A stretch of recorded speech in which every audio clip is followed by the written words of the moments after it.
Saya pernah fotokopi dokumen karena kan ruangan area warehouse saya di bawah dan hari Minggu itu kosong dong office. Ya. Jadi saya ke atas fotokopi dokumen, saya lagi fotokopi.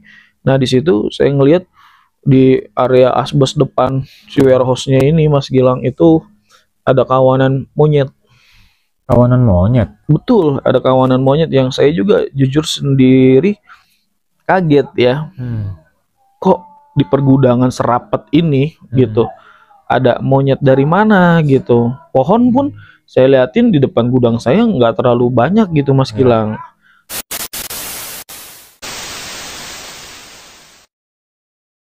Assalamualaikum warahmatullahi wabarakatuh. Kembali lagi di channel Gilang Galunggung. Tentunya kita masih membahas kisah-kisah misteri dari para narasumber kita. Dan di malam hari ini, di video kali ini saya akan menampilkan seorang narasumber untuk kedua kalinya datang di podcast Gilang Galunggung. Buat teman-teman, jangan lupa like, subscribe, dan komen sebelum lanjut ke video dari narasumber kita. Langsung saja kita sambut Mas Aldi. Halo. Halo Mas Apa Gilang. kabar Mas Aldi? Alhamdulillah, puji Ini syukur. udah dua kali nih ya, Iya datang benar, podcast saya untuk kesempatan kali ini saya yang kedua kalinya datang di podcast Mas Gilang. Terima kasih untuk undangannya sekali lagi. Iya, sama-sama Mas Aldi. Sekarang lagi sibuk apa nih? Kalau Kayaknya sekarang masih pindah-pindah apa gimana? oh enggak, kalau sekarang kesibukannya di kerjaan yang baru di sales showroom ya di daerah BSD Tangerang sih Mas. Oke. Jadi untuk kedatangan saya di podcast Mas Gilang hari ini adalah untuk menceritakan, sharing, berbagi cerita sedikit mengenai pengalaman mistis saya yang terhitung waktu saya punya pengalaman kerja sebagai tim QC di salah satu gudang ya di daerah Miami, daerah Jakarta Barat. Jadi, ini pasti teman-teman yang belum tahu ya, Mas Aldi ini siapa. Jadi video di podcast Gilang Galunggung episode pertama, nah Mas Aldi ini narasumber pertama dari podcastnya Gilang Galunggung. Ya, itu di episode 1. Kalau yang belum lihat dan penasaran dan cerita yang disajikan oleh Mas Aldi, bisa cek ya di YouTube Gilang Galunggung. Oke, langsung saja Mas Aldi untuk ceritanya nih, penonton udah pada nggak sabaran nih. Oke, Silakan Mas Aldi.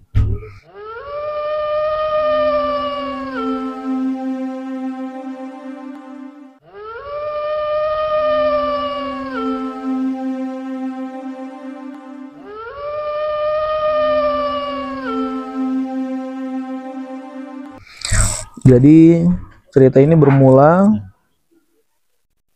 pada kurang lebih kisaran di tahun 2017 sampai itu di sekitar 2019 ya. Kurun waktu kurang lebih sekitar 2 tahunan Mas Gilang. Oh, udah lama banget ya? Iya. 2 tahunan, oke. Jadi pada waktu itu saya sempat resign kerja dari gudang furnitur. Akhirnya saya keterima di salah satu gudang yang mungkin saya masih skip ya,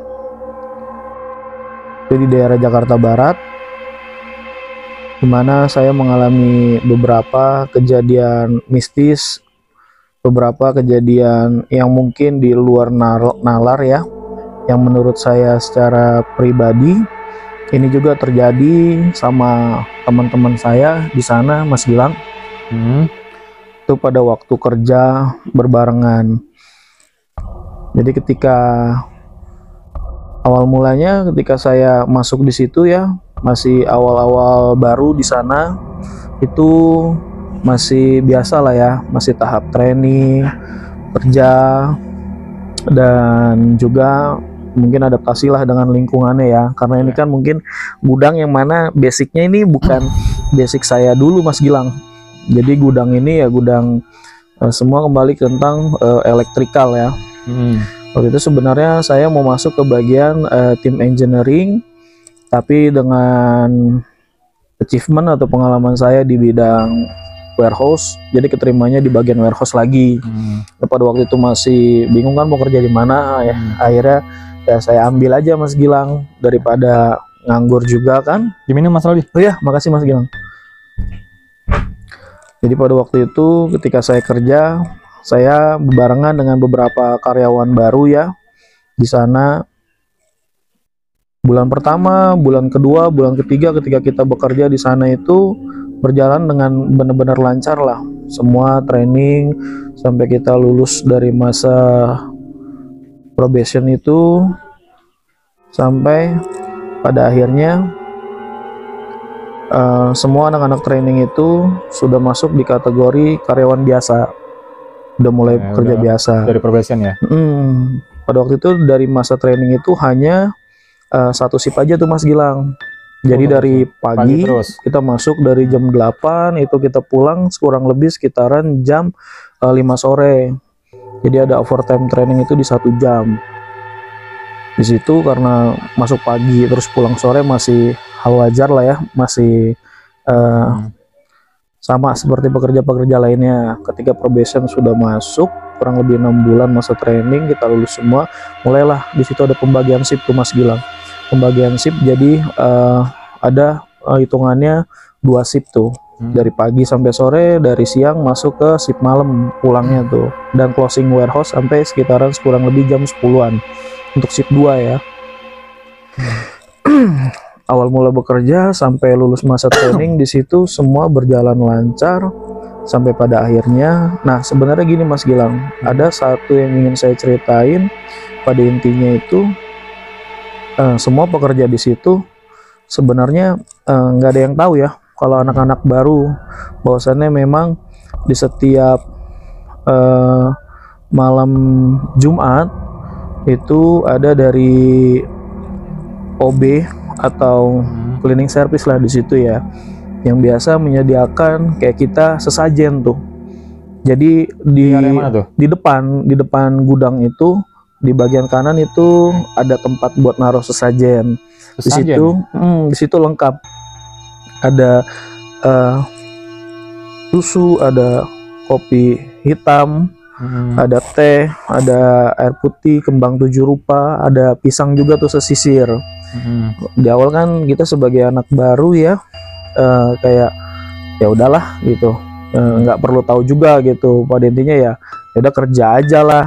Tapi nggak ada yang makanin tuh karyawan? Nggak ada sih, ada. Amannya karyawan nggak ada yang usil ya makan di situ. Dan pasti itu setiap malam Jumat si OB ini selalu menyediakan ya. Dan ini mungkin arahan dari si pemilik gudang itu gitu, dari owner kami waktu itu.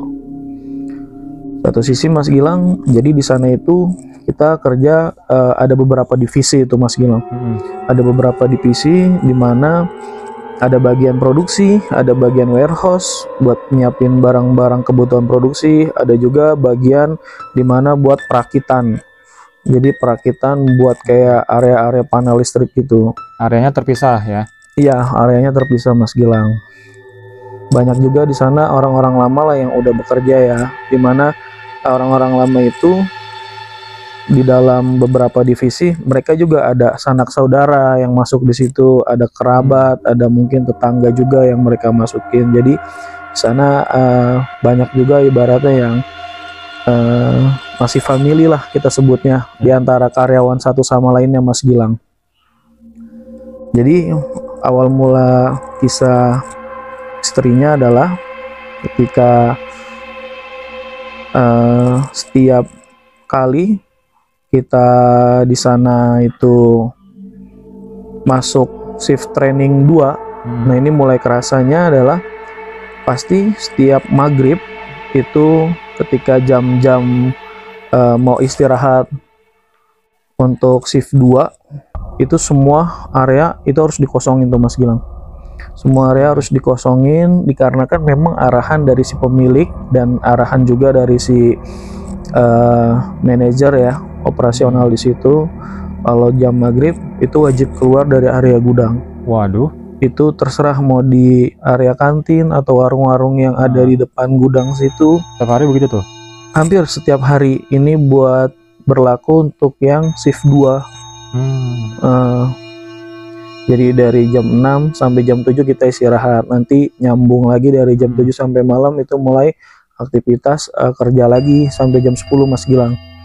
Jadi pada waktu itu Mas Gilang, saya ini kebetulan dengan beberapa teman-teman ya yang masih tergolong baru dari lolos probation, kita masuk kerja 1 tahun di situ semua ya seperti layaknya karyawan-karyawan biasa lah ya, senda gurau apa segala macam gitu. Di sana juga karyawan-karyawan lamanya juga baik-baik, karyawan-karyawan lamanya juga ibaratnya mengayomi lah sama karyawan tim baru ya.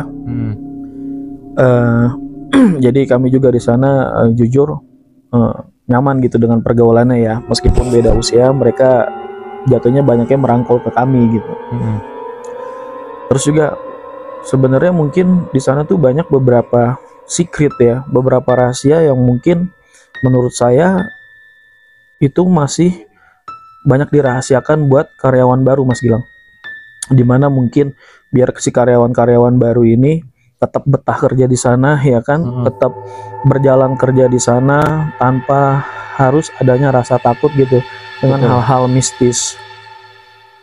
Pada awal mulanya Mas Gilang, kejadian mistis yang dialami itu ketika malam Jumat, kebetulan teman lettingan saya nih Mas Gilang, kita sebut aja lah ya si Mas Ahmad. Jadi ketika kita shift 2 malam, posisinya sebelum itu kan kita istirahat maghrib, kan udah harus diarahin buat ngosongin area gudang, area produksi, area apapun itu kita kosongin untuk istirahat bareng-bareng keluar ya, buat istirahat, sholat makan lah isoma di depan sampai jam 7. Nah teman saya ini mungkin karena kebelet buat buang air, akhirnya dia ke toilet belakang, dimana notabene jujur toilet belakang itu satu kumuh, yang kedua juga toiletnya ini sepi banget Mas Gilang. Karena benar-benar di area pojok dan berbatasan dengan belakang gudang itu adalah pemakaman umum waktu itu. Belakang gudang pemakaman umum? Iya, pemakaman umum warga daerah situ. Waduh. Jadi sebenarnya banyak yang karyawan nggak tahu karena memang temboknya benar-benar tinggi banget gitu. Nggak tahu kalau belakang itu pemakaman. Saya pun tahu ketika saya udah mungkin bekerja sekitar 1,5 tahun lah, tahu di situ ada pemakaman dari ngobrol-ngobrol sama office boy di sana. Tapi area kamar mandi itu emang jarang dibersihin apa gimana? Iya. Apa udah terbengkalai? Sebenarnya terbengkalai sih enggak Mas Gilang. Area kamar mandi itu masih beberapa kali dibersihin, cuma memang karena yang namanya pekerjanya produksi lah kita sebutnya di sana kan barbar ya, gampang kotor gitu. Terus karena areanya juga di belakang, banyak daun-daun dari pemakaman belakang itu pada jatuh ke area belakang itu. Iya, area toilet belakang. Jadi kelihatannya memang kumuh Mas Gilang. Terus beberapa juga barang-barang bekas dari produksi yang nggak kepakai atau reject memang ditaruh di area di belakang situ semua. Jadi benar-benar agak gelap ya. Jadi teman saya waktu itu si Mas Ahmad ini mau buang air, masuk. Awalnya nggak apa-apa Mas Gilang. Cuma di samping tuh dia dengar ada suara yang kayak buang air juga gitu. Kamar mandi itu ada berapa di situ? Ada 4 deret. 4 deret. 4 deret. Yang samping sebelah kiri itu yang berbatasan dengan tembok ke pemakaman warga, pemakaman umum. Pas itu kemudian dia buang air di toilet ketiga. Nah toilet keempat ini yang paling pojok, dia dengar itu adalah ada yang buang air juga berapa kali nyiram. Terus dia manggilin dong biar dia juga ngilangin rasa isengnya nih si Mas Ahmad. Woi, di situ ada siapa, kata dia. Ada orang nggak, kata dia. Gitu doang Mas bilang. Ada orang ngedehem kan. Wah, dikira anak gudang nih atau anak produksi nih yang lagi buang air juga nih mungkin. Tapi nggak jawab itu ya? Iya, masih ngejawab Mas Gilang. Dipikir santai dong dia, masih tenang dong. Habis dari itu si Mas Ahmad keluar, buka pintu dia. Buka pintu kosong, yang toilet paling pojok. Terus tadi siapa? Dipikir mungkin dia masih positive thinking nih, karena kan jauh tuh jarak dari toilet mau ke depan kan, pintu keluar. Masih positive thinking. Oh mungkin ada orang tadi cuma udah duluan nih ke depan gitu. Akhirnya dia ke depan, jalan masih santai. Karena memang kalau jam istirahat itu area agak digelapin ya, hanya beberapa titik-titik lampu aja tuh Mas Gilang yang masih nyala. Dia nanya ke depan, ada security namanya Pak Imron. Kita sebut Pak Imron itu, ditanya sama Mas Ahmad, Pak Imron, tadi ngeliat ada orang nggak ke WC lewat sini? WC mana? Kata dia. WC belakang, kata dia. Nggak ada, anak-anak itu semua ada di depan, di warung sama di kantin, gitu dia. Lagi pada istirahat semua. Emang ente habis ngapain? Tadi saya habis buang air Pak di belakang. Cuma saya kira di toilet pojok itu ada orang juga lagi buang air. Dipikir kayak gitu Mas Gilang. Nggak ada, beneran kosong, kata Pak Imron. Loh, siapa ya? Itu udah nggak enak tuh. Firasat si Mas Ahmad itu dia belum cerita sama saya tuh Mas Gilang. Ya si Pak Imron ngasih masukan ke si Mas Ahmad. Ya lain kali kalau misalkan mau buang air atau apa, mendingan ajak temen aja satu buat nemenin gitu. Jangan sendirian. Takut ente kenapa-napa. Karena kan namanya temannya yang satu ntar digangguin juga yang nungguin. Nah itu tadi, paling kalau mau nggak mau pintunya dibuka Mas Gilang. Sama-sama saling main tungguan tuh. Itu kisah yang pertama tuh Mas Gilang. Akhirnya si Mas Ahmad ini ceritalah di warung kan. Di warung kebetulan ada senior-senior di sana.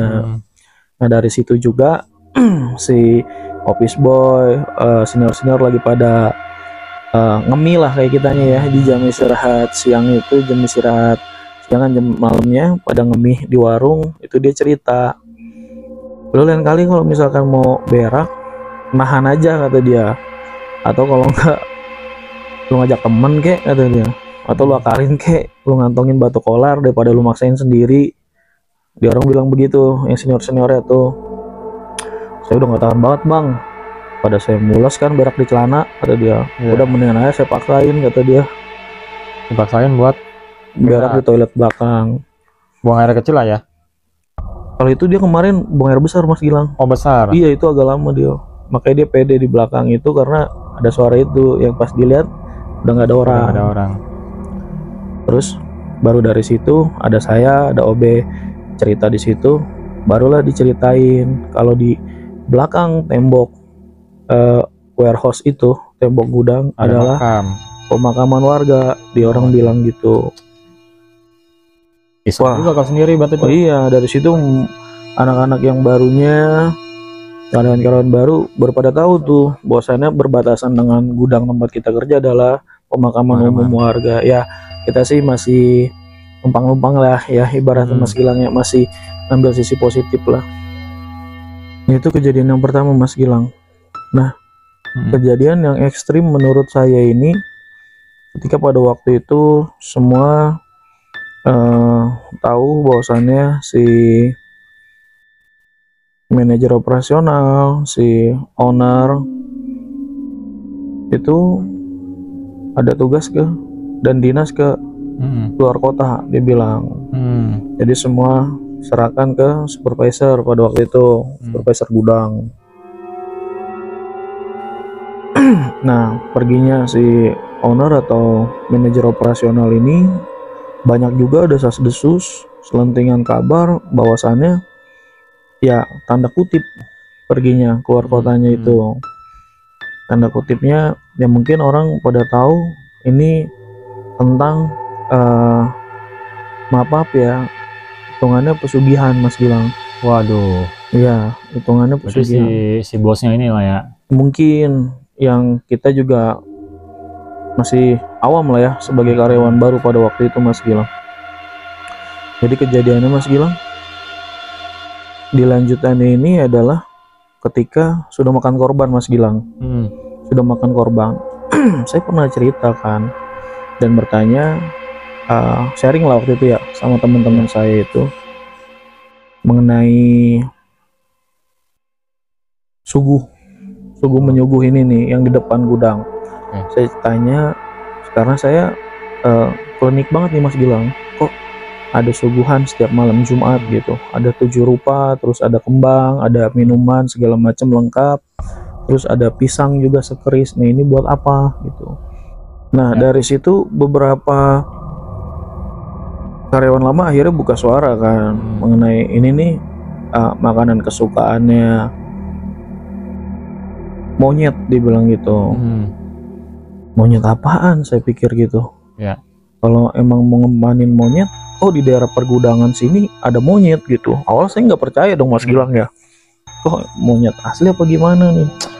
Monyet asli kata dia. Monyet itulah pokoknya. Mereka selalu kayak masih nahan-nahan ya, masih nutupin biar si karyawan-karyawan baru ini nggak netting, atau karyawan baru ini juga nggak berpikiran ada rasa takut buat kerja di situ Mas Gilang. Sampai pada akhirnya di sana ada karyawan lama ya. Nah sebenarnya juga sehari-harinya sehat gitu, bercanda, ngobrol, kita sharing bareng gitu sama yang muda-mudanya. Beliau itu orang yang ngerangkul lah, humoris termasuknya ya kan. Nggak ada apa-apa. Yang kita nyebut aja lah, ini si Pak Hadi ya, senior ini. Nggak ada apa-apa, tiba-tiba pada waktu Senin siang itu kejadiannya, saya masih ingat Mas Gilang. Itu nggak jauh dari area saya kerja, beliau jatuh tuh, pingsan di area produksi. Beliau pingsan di area produksi, yang lain pada kaget dong. Tanpa sakit? Tanpa sakit lagi Mas Gilang, toto pingsan itu. Itu sebelum jam makan siang ya. Kejadiannya kemungkinan sekitar setengah 12 lah. Setengah 12 siang, saya masih ingat banget. Si Pak Hadi ini jatuh. Akhirnya teman-teman yang lain inisiatif kan, bawa ke ruang kayak kita, sebenarnya ruang rapat itu ya, ruang rapat di area gudang situ, tapi akhirnya disiratin di situ. Jadi pada waktu itu Mas Gilang, ketika Pak Hadi jatuh, semua kondisi badannya kan udah pucat parah ya, udah membiru gitu. Akhirnya tim operasional office itu bawa Pak Hadi ke rumah sakit terdekat lah di wilayah Jakarta Barat ya. Setelah dibawa ke rumah sakit, situ kita kabarkan bahwasannya Pak Hadi ada perawatan ya, kurang lebih sekitar 3 hari 4 harian lah. Habis itu lanjut rawat jalan ya, udah bisa pulang. Waktu itu diagnosa sementara dokter, ini mungkin kecapean, efek kecapean, terus juga efek begadang katanya. Tapi di satu sisi ya kita semua karyawan di situ mendoakan yang terbaik lah untuk Pak Hadi ya, karena Pak Hadi juga salah satu senior, almarhum juga salah satu senior bagus lah ibaratnya selama ini gitu. Yang tadi saya bilang ke anak-anak muda, humoris lah ya. Udah bisa masuk lagi nih Mas Gilang, dia kerja setelah sembuh, kerja lagi, masuk kerja lagi. Beberapa hari, 3 hari menjelang itu malam Jumat itu si Pak Hadi tumben-tumbenan tuh Mas Gilang, dia tukar shift ke shift siang ya, ikut gabung sama yang anak-anak baru lah gitu, shift siang. Ngobrol sampai jam pulang, akhirnya dia pulang. Nah besoknya kita dikabarin Mas Gilang, si Pak Hadi ngedrop lagi katanya, dibawalah ke rumah sakit lagi yang kemarin tempat penanganannya beliau. Sampai pada akhirnya di situ kabarkan Pak Hadi ngedrop parah kata dia.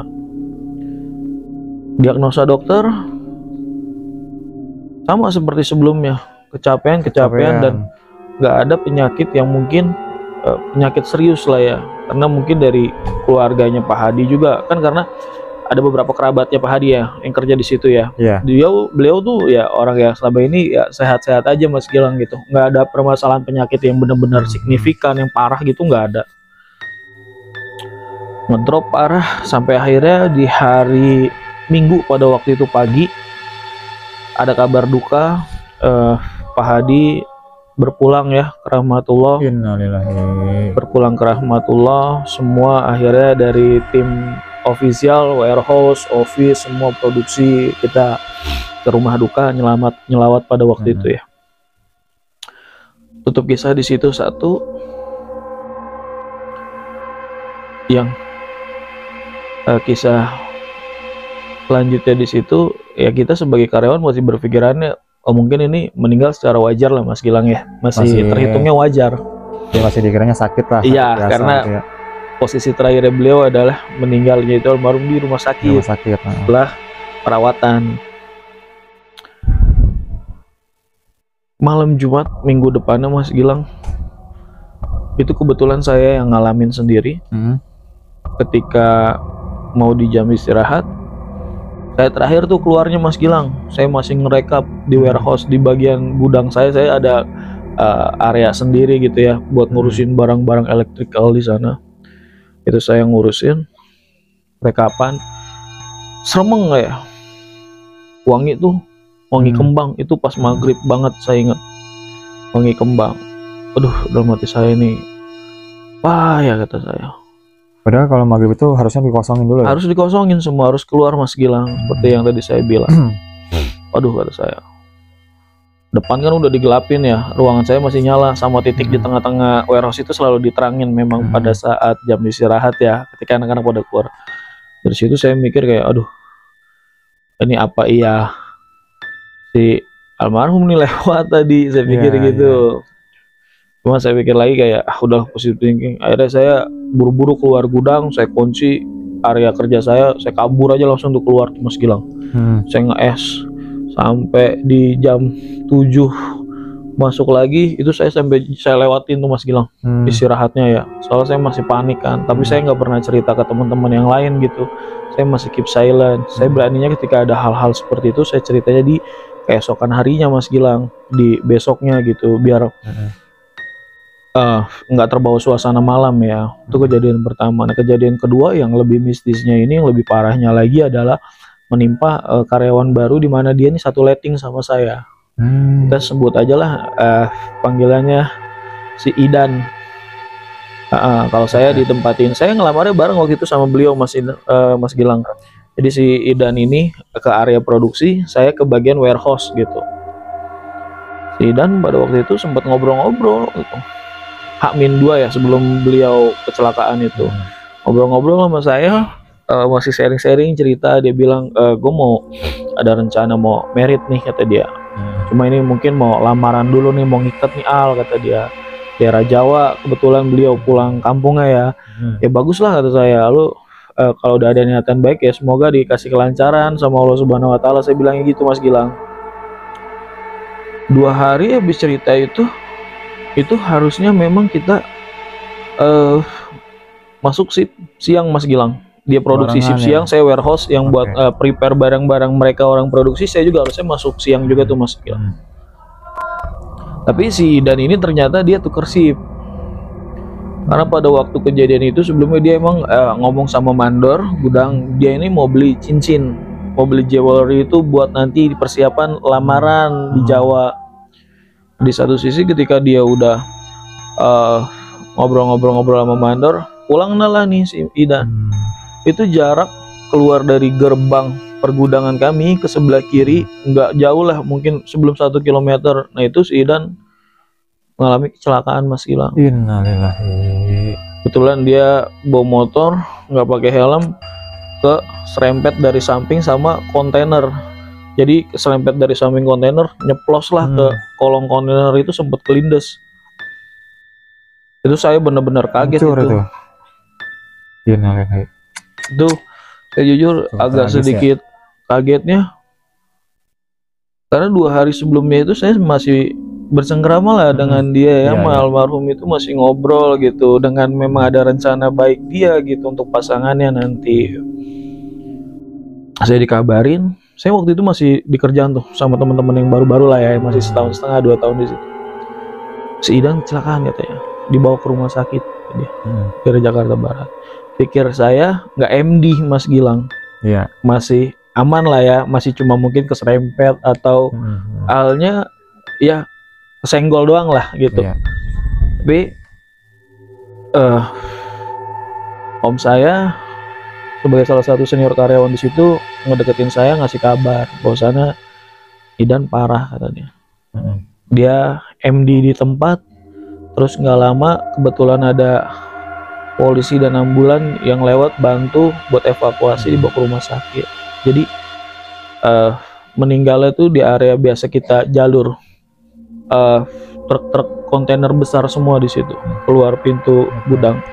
Ya memang ini mungkin di satu sisi ya sudah jadi takdir, tapi di satu sisi yang kita masih jadi tanda tanya selama ini, kemungkinan besar ini ada hubungannya nih Mas Gilang dengan yang saya tadi bilang, ngambil dari tanda kutip ya, anak lama satu dan anak baru satu yang kena, dijatahinnya kayak gitu menurut saya. Jadi itu meninggalnya tuh nggak jauh gitu ya? Nggak terlalu jauh sih Mas Gilang, Beda mungkin beberapa rentan minggu doang waktunya itu antara si almarhum yang senior ini sama yang junior ini paling kurang lebih sekitaran ya paling kacik sekitar 2 bulanan lah, sebulan setengah mungkin gitu Mas Gilang. Saya juga ada satu terakhir Mas Gilang yang saya ingin ceritain di sini, boleh, mengenai yang selama ini tanda tanya buat nyuguhin di depan area situ ya. Saya pernah fotokopi dokumen karena kan ruangan area warehouse saya di bawah dan hari Minggu itu kosong dong office. Jadi saya ke atas fotokopi dokumen, saya lagi fotokopi. Nah di situ saya ngelihat di area asbes depan si warehouse-nya ini Mas Gilang itu ada kawanan monyet. Kawanan monyet? Betul, ada kawanan monyet yang saya juga jujur sendiri kaget ya. Kok di pergudangan serapat ini gitu ada monyet dari mana gitu. Pohon pun saya liatin di depan gudang saya nggak terlalu banyak gitu Mas Gilang. Nah monyet ini bukan satu Mas Gilang, tapi ada kayak kerumunan gitu Mas Gilang. Nah dari sini kayak saya langsung sadar, istighfar, saya membaca dong Mas Gilang. Saya ada kerasa khawatir kan ketika flashback kemarin saya sempat ngelihat ada teman saya jadi korban kan, sampai MD kayak gitu kan karena kecelakaan. Oh saya istighfar tuh, bacaan yang saya bisa, saya buru-buru turun bawa dokumen, habis itu saya langsung keluar tuh, keluar ke area kantin ya, ke area warung ya buat ngopi dulu biar nenangin diri nih. Saya juga sempat nanya kan sama security di depan, Pak tadi saya nggak sengaja ngelihat di atas itu di office dari jendelanya kelihatan ada segerombolan monyet. Ah lu salah lihat kali, ngantuk kali lu, kata dia gitu Mas Gilang. Saya pikir saya nggak ngantuk Pak, orang saya fotokopi saya masih sadar kok, masih normal saya. Orang saya juga belum lama habis ngopi, masa yang ngantuk Pak. Ya udahlah bebacaan aja, dia bilangnya gitu. Ya udahlah bebacaan aja. Mungkin dia juga sebenarnya paham Mas Gilang, cuma karena mungkin ada satu hal yang memang selama ini dijaga dengan seluruh karyawan ya, biar anak-anak baru termasuk saya waktu itu karyawan baru nggak takut gitu. Jadi mereka satu sama lain masih ngejaga lah hal-hal yang saya bilang tadi. Ya saya sih terakhir di sini ya berdoa dan mendoakan lah ya almarhum teman saya yang senior yang junior, semoga diterima iman Islamnya, semoga diterima amal ibadahnya. Ya perihal itu mungkin wafatnya atau berpulangnya dia dengan hal-hal yang mungkin mendadak atau hal-hal yang mungkin tidak wajar, semoga memang ini udah jadi jalan takdir terakhirnya beliau semua almarhum Mas Gilang. Saya doa itu semoga juga lapang kuburnya sebagai rodoh min riyadil jinnah, taman surganya Allah Subhanahu wa taala. Itu aja sih Mas Gilang yang saya harapin, dan mungkin bagi keluarga yang ditinggalkan ya sudah mengikhlaskan, sudah tabah ya dengan jalan hidupnya. Paling itu aja sih Mas Gilang yang bisa sampaikan malam ini Mas Gilang. Kesian juga ya, maksudnya gara-gara ulah dari itu ya, sesajen itu ya, yang bikin orang penasaran. Betul. Ternyata makan tumbal 2 orang ya. Betul Mas Gilang. Senior dan junior. Saya juga nggak lama dari kejadian teman saya yang MD itu, mungkin ya sekitar 3 bulan 4 bulan, pokoknya genap di 2 tahun. Habis puasa kelar lebaran udah saya juga langsung mundurin diri Mas Gilang gitu. Saya karena saya nggak tahu nih gitu amit-amitnya bahkan siapa lagi yang akan menjadi korban dari hal-hal yang nggak wajar di tempat kerja saya waktu itu sih Mas Gilang gitu. Kayak saya udahlah saya mundur gitu. Terus beberapa karyawan juga yang pernah saya sharing 1-2 orang juga mundur, dan sekarang di sana itu gudangnya udah kosong Mas Gilang karena pindah ke daerah kurang lebih ke Kabupaten Tangerang sana sih. Tapi pabriknya itu masih operasi? Operasi Mas Gilang. Yang tadi saya bilang udah pindah sih ke daerah Kabupaten Tangerang Mas Gilang. Jadi yang di Jakarta Barat ini saya nggak tahu ya, entah dijual atau gimana atau memang hanya naruh barang-barang yang stok sisaan aja sih Mas Gilang. Paling itu aja sih Mas Gilang yang bisa saya sampaikan. Ya, makasih banyak ya buat Mas Aldi udah mau hadir ke podcast malam hari ini. Siap Mas Gilang. Jadi buat teman-teman di rumah juga, ya itulah tadi kisah dari narasumber kita ya, Mas Aldi. Jadi buat teman-teman, jangan lupa nantikan terus video-video kelanjutannya dari Gilang Galunggung. Dan jangan lupa juga untuk subscribe, like, and comment Gilang Galunggung. Assalamualaikum warahmatullahi wabarakatuh. Waalaikumsalam warahmatullahi wabarakatuh. Siap Mas Gilang. Ya. Sehat selalu. Amin. Salam buat keluarga. Ya, makasih Mas Aldi.